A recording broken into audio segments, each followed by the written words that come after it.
Ok, muchachos, ya vamos a terminar. Ya vimos las enfermedades biológicas y vimos toda su subclasificación. Ya hablamos de las enfermedades mecánicas. Nos falta hablar de las enfermedades químicas y las enfermedades físicas. Antes de iniciar con las enfermedades químicas, quiero recalcar y ofrecerles una disculpa cuando estaba explicando en el video anterior el concepto y los ejemplos de luxaciones. En varias ocasiones, en lugar de decir luxación, dije esguince, que era el tema que habíamos visto inmediatamente anterior a ese. Por ahí me confundí. Como no me golpeé la cabeza ni nada, no puedo decir que traía una conmoción, pero sí una confusión. Entonces, nada más para aclarar, se los puse como fe de ratas abajo del video para no tener que volverlo a hacer. Fueron como 3 o 4 veces que en lugar de decir luxación dije esguince. Hago la aclaración para que ustedes por favor la corrijan. Fue una confusión que espero yo que no tenga la mayor trascendencia. Bien, entrando en materia. Las enfermedades químicas son aquellas causadas por contacto, por inoculación o por ingesta de agentes irritantes o fármacos generalmente creados por el hombre. Fíjense que dice generalmente, no siempre, porque ahorita vamos a ver unos ejemplos de que hay agentes químicos que no son creados por el hombre. Así pues, tenemos quemaduras por ácidos, por álcalis, o tenemos intoxicaciones por medicamentos o por mordeduras o picaduras de animales venenosos. Aquí está lo que se estaba diciendo, etcétera. Es decir, todas aquellas enfermedades que son causadas por compuestos químicos, ¿okay?, se les llama enfermedades químicas. Puede ser por contacto directo con ellas, como las quemaduras por ácido sulfúrico, por ácido nítrico, por ácido muriático, las quemaduras de ojo por gas pimienta, etcétera, quemaduras por sosa cáustica, cualquier cosa por contacto directo o por ingesta, ¿sí? Que es muy común niños que por equivocación o por irresponsabilidad de los padres ingieren veneno para ratas o ingieren petróleo porque lo pusieron el petróleo en una botella de Coca-Cola. Okay, son agentes químicos. O bien la ingesta de fármacos, ya sea de manera equivocada o de manera deliberada. Ya ven que es muy frecuente que algunas personas intentan suicidarse, aunque muchas veces la intención no es suicidarse, pero que aparentar el suicidio, y se toman una caja de fármacos para generar una intoxicación con ellos. Todas esas son enfermedades químicas. ¿Okay? Las gastritis por medicamentos, las colitis por medicamentos, las intoxicaciones por toxinas, ¿sí? Por toxinas de bacterias, no por la bacteria en sí, sino por la toxina de la bacteria, es una enfermedad química. Si te pica un alacrán, si te pica una viuda negra, si te muerde una víbora de cascabel, es una enfermedad química. Y el agente eficiente, fíjense bien, no es la víbora de cascabel, ni tampoco lo es la tarántula o la viuda negra. El agente eficiente es el veneno que te inoculó. Los animales estos son vectores, son adyuvantes. Entonces, todas estas enfermedades causadas por elementos químicos, sean o no creados por el hombre, reciben el nombre de enfermedades químicas. ¿Ok? Y podemos citar pues un montón, ¿no? Entre las que les mencioné, pues están por las quemaduras de piel por cualquier elemento químico, las intoxicaciones por medicamentos, por alimentos, sí, sobre todo alimentos echados a perder, alimentos en descomposición, o bien las intoxicaciones por venenos que ingerimos o que nos inoculan algunos animales, como las serpientes, como los alacranes, como las tarántulas. Esas son enfermedades químicas. Para algunas hay antídotos, desde luego, para otras no lo hay. ¿Sí? Un ejemplo muy frecuente de enfermedad química aquí en Sinaloa pues son las intoxicaciones por herbicidas, como son los organofosforados, ¿sí? los herbicidas que se utilizan en los campos para destruir plagas están compuestos por órganos que contienen fósforo, ¿sí? Y estos fumigantes organofosforados pues pueden penetrar incluso por la piel y causar intoxicaciones muy severas. Aquí en Sinaloa es muy común que a estas personas que trabajan, sobre todo si andan descalzas, pueden entrar en contacto con estos pesticidas y por la piel penetrar el mismo y causar la intoxicación. Este es un ejemplo de una enfermedad química. Y tenemos las enfermedades físicas que se habían quedado acá atrás. Las enfermedades físicas son aquellas causadas por agentes naturales como el agua, el fuego, la humedad, la electricidad, el frío, el calor. Cualquier enfermedad causada por un agente natural es una enfermedad física. Enfermedades causadas por polvo, causadas por fuego, causadas por humedad, causadas por agua. ¿Sí? Si una persona se ahoga, muere ahogado en un río o en el mar, la causa de la muerte es una enfermedad física. Si una persona se quema, si se quema con ácido sulfúrico es una enfermedad química, pero si se quema con fuego es una enfermedad física. Un electrocutado, ¿okay?, es una enfermedad física. La humedad, ¿sí?, la maceración de los tejidos por humedad son enfermedades físicas. Ya no digamos el congelamiento de una persona por frío, o bien la deshidratación, el desequilibrio hidroelectrolítico por calor, pues son enfermedades físicas. Todos aquellos padecimientos causados por elementos naturales son enfermedades físicas. Aquí cabe la aclaración, o cabe hacer la aclaración, de que hace rato mencionaba, hace unos momentos cuando hablé de las enfermedades químicas, los venenos inoculados por serpientes, por alacranes, por tarántulas, etcétera, que ustedes pudieran decirme son enfermedades físicas porque estos animales son elementos de la naturaleza, pero no, porque lo que produce la enfermedad es la intoxicación por el veneno que inoculan. Por lo tanto, esas serían enfermedades químicas. ¿Okay? Ahí no entrarían como enfermedades físicas, aunque sean por animales que están creados por la naturaleza. Entonces, esas son enfermedades físicas, estas son las enfermedades químicas que mencionamos ahorita.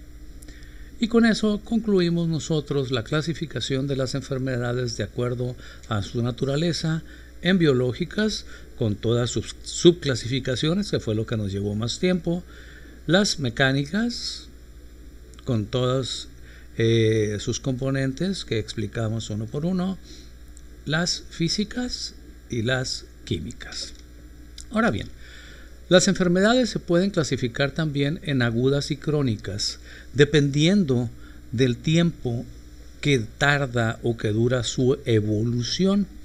Es decir, desde el momento en que la enfermedad inicia hasta el momento en que la enfermedad desaparece. Así pues, como definición, como idea, decimos que esta clasificación de enfermedades en agudas y crónicas la hacemos en base al tiempo de evolución de la misma, es decir, de la enfermedad. Se consideran enfermedades agudas cuando evolucionan en menos de 6 semanas, es decir, desde su inicio hasta su final transcurren menos de 6 semanas, y bien si de su inicio a su terminación pasan más de 6 semanas, entonces se dirá que son crónicas. El parteaguas son 6 semanas, mes y medio. Todas aquellas enfermedades que se resuelven en menos de mes y medio son agudas, y las que tardan más de ese tiempo en resolverse de alguna manera, decimos que son crónicas. ¿Ok? Entonces, esta clasificación de enfermedades agudas y crónicas se hace tomando en cuenta el tiempo de evolución, es decir, desde que se manifiestan hasta que terminan, cuánto tiempo transcurre. Y ya para concluir, veamos cómo termina una enfermedad. ¿Cómo vamos a conocer la evolución de la enfermedad? ¿Cuándo decimos nosotros que la enfermedad inicia y que la enfermedad termina? Bueno, decimos que una enfermedad inicia cuando manifiesta sus primeros síntomas o sus primeros signos. ¿Ok? A esos primeros síntomas o signos, pues vendrán una serie de eventos característicos de la evolución de esa enfermedad, y esa enfermedad eventualmente tendrá un fin. Pero el fin no siempre es feliz. La enfermedad puede tomar uno de 4 caminos que vamos a ver en esta diapositiva. Número 1. La enfermedad puede evolucionar, ya sea de manera aguda o crónica, a la resolución total, es decir, a la curación. Y recuerden que hablamos de la diferencia entre curación y alivio. Hablar de curación es que el paciente, ¿sí?, ya se liberó del agente morboso, ya no tiene la enfermedad y tampoco le quedaron secuelas, es decir, tampoco quedaron limitaciones funcionales ni anatómicas a causa de esa enfermedad. El paciente regresó al estado de salud que tenía antes de iniciar con esa enfermedad. Entonces, aquí entran muchas enfermedades que llamamos enfermedades benignas, ¿sí? Claro, la mayoría de ellas requieren de tratamiento, requieren de manejo de los diferentes manejos o tratamientos que existen, pero eventualmente, ¿sí?, la enfermedad regresa al individuo a la curación completa. Este es el final feliz. Sin embargo, hay enfermedades que inexorablemente nos llevan a la muerte. Hay enfermedades cuyo pronóstico es fatal, o muchas veces, aunque el pronóstico no sea fatal, eventualmente nos llevan a la muerte. ¿Qué decir, muchachos, de cuántos pacientes se han enfermado del famoso COVID y han muerto? Bueno, sin embargo, hay pacientes que han tenido COVID y han regresado a la curación completa. Es decir, hay enfermedades cuyo pronóstico es impredecible, y más adelantito hablaremos de lo que es pronóstico. Pero que quede claro que hay enfermedades que terminan con la resolución total, es decir, con la curación completa, pero hay enfermedades que terminan con la muerte. ¿Okay? Es decir, la enfermedad desaparece, sí, pero también desaparece aquella persona que padeció la enfermedad, falleció. Número 3. Hay enfermedades que dejan secuelas. Hay enfermedades que durante su evolución lesionan órganos. Pueden ser órganos externos como la piel, como los globos oculares, como la mucosa nasal, como el cabello, o pueden ser órganos internos como el hígado, como el vaso, como el páncreas, etc.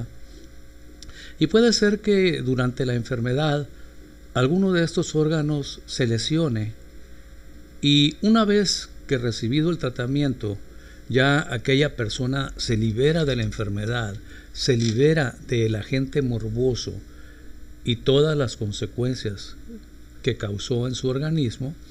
Puede ser que le queden como recuerdo, como muy mal recuerdo de esa enfermedad, limitaciones físicas o limitaciones morfológicas, y a esas limitaciones que quedan de manera permanente por lo regular como consecuencia de la enfermedad le llamamos secuelas. Entonces hay enfermedades que terminan dejando secuelas, y no podemos decir que estos individuos, su terminación fue la resolución total, porque el tener una secuela es tener una limitación física permanente, o puede ser una limitación anatómica. Pongamos ejemplos.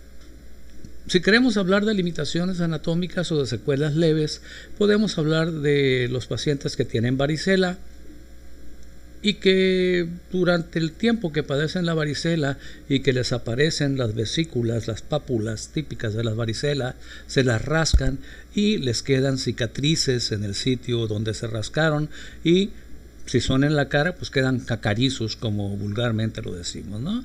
El estar cacarizo es tener cicatrices cutáneas por pústulas o por vesículas. Bueno, el hecho de que haya quedado cacarizo es una secuela anatómica.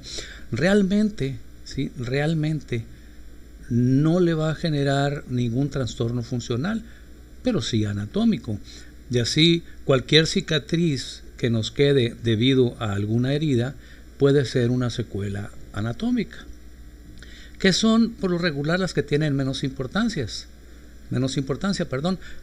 Las que tienen más importancia son aquellas secuelas que quedan como una limitación funcional. Ejemplos: imagínense a una persona que le golpearon un ojo y a causa de ese golpe en el ojo queda con un leucoma, es decir, queda con una opacidad en la córnea y ya no puede ver con ese ojo. Ya no tiene la enfermedad. El traumatismo ocular ya pasó. Ese ojo ha recuperado su estructura anatómica, pero no puede recuperar su funcionalidad porque tiene una opacidad en la córnea. O si quieren ser ustedes un poquito más drásticos, imagínense a una persona que le claven, ¿sí?, que le claven una pluma o un objeto punzante en el ojo y le vacíen el ojo, haya una enucleación de ojo. Bueno, pues lo van a operar, le van a reconstruir, pero va a ser imposible que ese ojo recupere su función. Esa es una secuela. ¿Quieren otra secuela? Imagínense una persona que le atropella un carro, tiene fractura de fémur, y a causa de esa fractura de fémur, una fractura fragmentaria, es decir, una fractura bastante severa, lo operan, le dan el tratamiento, le dan rehabilitación, pero a final de cuentas ese paciente queda con una marcha claudicante, es decir, queda cojo, queda rengueando, y eso ya no se lo va a poder corregir. Esa es una secuela. Ya no tiene el hueso fracturado. Su hueso ya consolidó, pero consolidó mal. Y al consolidar mal, dejó como secuela un acortamiento que le produce ahora a este paciente una marcha inestable, una marcha claudicante. Esa es una secuela. Y así pudiéramos poner múltiples ejemplos. Imagínense un paciente que tuvo un infarto agudo del miocardio. Ustedes saben que el infarto agudo del miocardio, pues casi en el 50% de los casos generan la muerte antes de 48 horas. Pero, bueno, imaginemos una persona que tiene un infarto agudo del miocardio, pero se le da una atención rápida, le hacen su cateterismo, le colocan, le hacen una angioplastia coronaria, le colocan 1, 2, 3, los de stent, lo que sea, vaya, le recanalizan la arteria. Bien, no se murió, pero el infarto ahí quedó. Y para aquellos que no lo recuerdan, un infarto es una zona de necrosis, una zona muerta dentro de un tejido que murió por falta de oxígeno. El tejido infartado murió por isquemia y ese tejido ya no va a funcionar. Entonces esa persona sobrevive a su infarto, pero como secuela, su corazón ya no va a trabajar de la misma manera.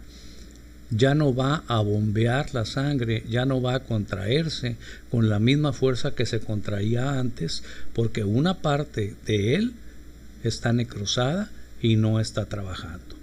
Esa es una secuela funcional también. Entonces fíjense cómo ese infarto agudo del miocardio, esa fractura de fémur, esa enucleación de ojo, no volvieron a la resolución total. No mataron al paciente, pero lo dejaron con secuelas, que son limitaciones permanentes, ya sea anatómicas o funcionales. Espero estar siendo claro. La secuela no es una enfermedad, La secuela es la consecuencia permanente de la enfermedad que se padeció y que se resolvió, pero dejó limitaciones. Finalmente, hay enfermedades que no terminan nunca. Hay enfermedades incurables, pero controlables. Y este cuarto tipo de enfermedades, o este cuarto camino de terminación de una enfermedad, terminación entre comillas, es la latencia. ¿Qué es la latencia? Bueno, nosotros decimos que una enfermedad está latente cuando ya no está dando manifestaciones clínicas, cuando el paciente está asintomático. Sin embargo, el agente morboso, el agente eficiente, ahí está dentro de él, pero está inactivo, está mantenido a raya.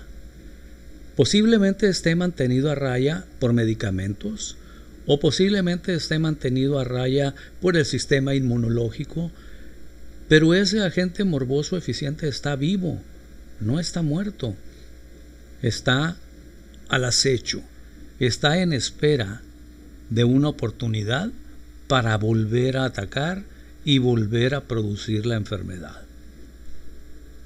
Mientras nosotros mantengamos a raya a este agente morboso, no volverá a atacar, pero si nos descuidamos y le damos la oportunidad, lo volverá a hacer y volverá a causar la enfermedad. ¿Quieren ejemplos? Muy sencillos. Número 1, la hipertensión arterial. Número 2, la diabetes. Y así podemos mencionar una gama de enfermedades degenerativas. Ya hablamos de lo que son las enfermedades degenerativas, que mantenemos en un estado de latencia porque le damos medicamentos al paciente. Puede ser que un paciente sea hipertenso, sin embargo, le estamos dando medicamentos o le estamos dando tratamiento farmacológico y también tratamiento no farmacológico, es decir, tratamiento dietético, tratamiento higiénico, y mantenemos su presión en 120/80 o menos, siendo que ese paciente manejaba cifras mucho más elevadas. Bueno, estamos manteniendo a raya la enfermedad porque estamos implementando acciones para que la enfermedad no avance. Estamos implementando acciones para que la enfermedad no se manifieste y mantenemos las cifras de tensión arterial estables y normales. Pero eso no quiere decir que el paciente está curado, está aliviado porque no tiene manifestaciones. Pero si suspendemos el tratamiento medicamentoso o el paciente suspende su disciplina higiénica, si sube de peso, si empieza a comer lo que le dijimos que no debe de comer, etcétera, muy probablemente eso sea una oportunidad, ese sea un adyuvante, acuérdense de los agentes adyuvantes, para que ese agente eficiente que estaba inactivo, que estaba a raya, aproveche y vuelva a generar el problema. Y ahí tenemos a aquel paciente que es hipertenso, pero un hipertenso controlado, un hipertenso con una enfermedad latente, pero que ahora ya no está latente, sino que está presente nuevamente la enfermedad porque se descontroló, no siguió las indicaciones médicas, no siguió las indicaciones disciplinarias de alimentación y de higiene, y entonces ahora el agente nuevamente va a atacar. Y puede ser que lo regresemos, puede ser que lo volvamos a meter a raya, puede ser que volvamos a tener a recuperar las cifras tensionales normales y lo volvamos a tener en latencia, pero igual ahí va a estar. Y lo mismo podemos decir de la diabetes. Un paciente que tiene diabetes pues va a ser diabético toda su vida, pero si lo manejamos adecuadamente con los medicamentos que se requieran, ya sean orales o ya sean inyectados, pues puede ser que mantengamos sus cifras de glucosa dentro de los parámetros normales.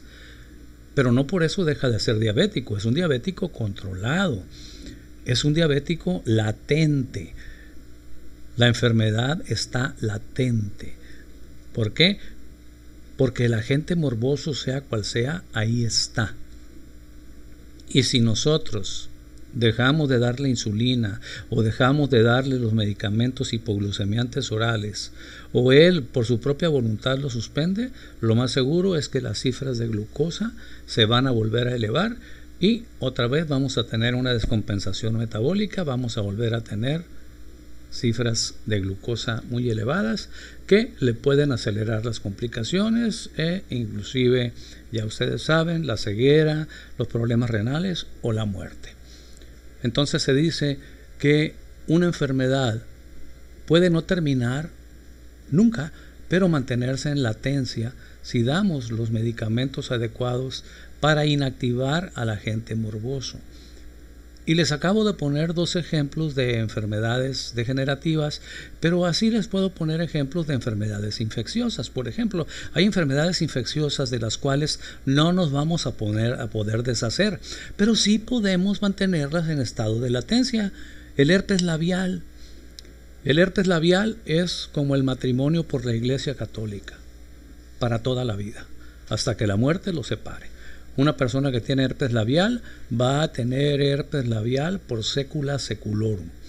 Esto no quiere decir que siempre va a andar con el racimo de vesículas ahí en el labio. No, porque el sistema inmunológico puede mantener a raya al virus del herpes simple, que es el causante de este padecimiento, pero no lo destruye, simplemente lo mantiene a raya y el virus ahí está, inactivo, pero latente, y en un momento dado en que el sistema inmunológico falle, en que aquel paciente por cualquier situación transitoria, adyuvante, caiga en un proceso de inmunodepresión, el virus aprovechará esa oportunidad para volver a atacar y volver a generar ese racimo de vesículas que aparecen en el labio y que conocemos como herpes simple.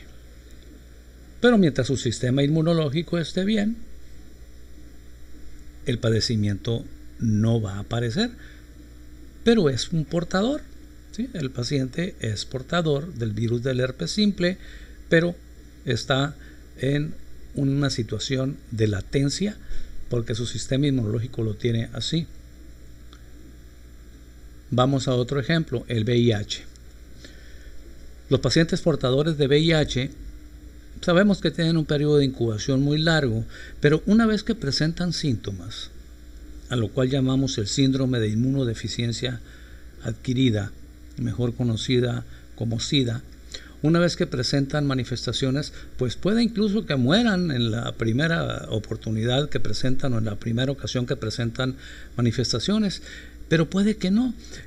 Y a esas personas que se les da tratamiento, que son portadoras de VIH y se les da tratamiento, que actualmente hay una gran cantidad de antirretrovirales que se les pueden dar y se les dan a estos pacientes en los CONACYT, así se les llama a los establecimientos que manejan principalmente, establecimientos de salud, desde luego, no piensen en refaccionar y nada de eso, son establecimientos del sector salud que manejan a estos pacientes con VIH, pues el virus se puede mantener inactivo, el virus se puede mantener en latencia.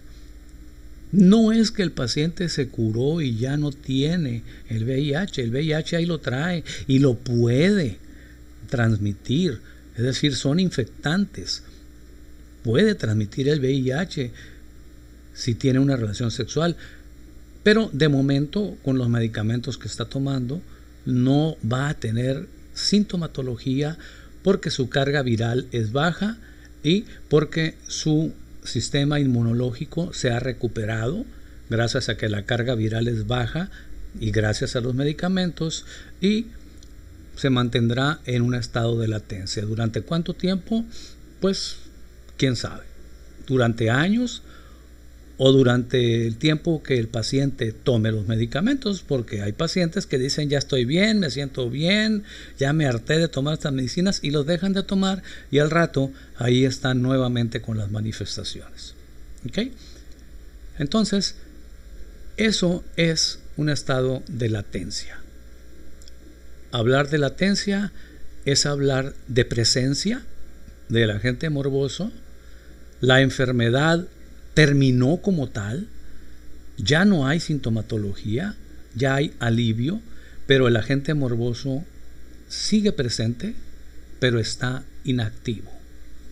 Sin embargo, está vivo y está a la espera de una oportunidad para volver a atacar y volver a generar la enfermedad que inicialmente causó. ¿Ok? Entonces, ya cerrando la plática, ¿cómo termina una enfermedad? Bueno, puede terminar con la resolución total, se curó el paciente, quedó como estaba antes de enfermarse. Puede terminar con la muerte. El paciente no resistió y pues fallece. Puede terminar dejando secuelas. La enfermedad ya desapareció, la enfermedad ya no está, el agente morboso tampoco está. Sin embargo, nos dejó limitaciones anatomofuncionales permanentes que tendremos muy probablemente por el resto de nuestra vida, y a eso se le llaman secuelas. O la enfermedad simple y sencillamente terminó porque se alivió, es decir, porque ya no hay sintomatología, pero queda en un estado de latencia, ¿sí? Queda en un estado de acecho porque el agente morboso que la causó no fue destruido, simplemente fue inactivado de manera temporal o permanente. Esto ya depende de la enfermedad, del médico y del paciente, pero eventualmente, si no se siguen las medidas indicadas, si el agente morboso encuentra una oportunidad, volverá a atacar. ¿Ok? Estos son los 4 caminos que puede seguir una enfermedad. Entonces, muchachos, esta es la última diapositiva de pues la presentación que les subí. Hasta aquí es lo que pues no discutiremos, sino aclararemos las dudas que ustedes tengan a este respecto. Y al decir a este respecto me refiero a todos los videos que subimos, que fueron alrededor de 10, 11, lo que les prometí por semana. Disculpen que haya subido en sábado, lo que pasa es que acuérdense que hubo un día que no subimos por situaciones personales, entonces había que reponerlo. Pero pues tienen todo el domingo, ¿sí? Tienen todo el domingo, y pues los que no les toca el lunes, pues tienen también el lunes para estudiar, y los que les toca el lunes, pues nomás tienen el domingo y lo que resta del día de hoy. Bien, no les quito más tiempo, les doy las gracias por su atención, y a partir del lunes subiremos la segunda parte de esta presentación. Todavía no hemos terminado con los conceptos de salud y enfermedad. Nos falta hablar de la historia natural de la enfermedad, nos falta hablar de lo que es pronóstico, de lo que es diagnóstico y los diferentes tipos de diagnósticos, y lo que son los tratamientos. Ok, que tengan un bonito fin de semana.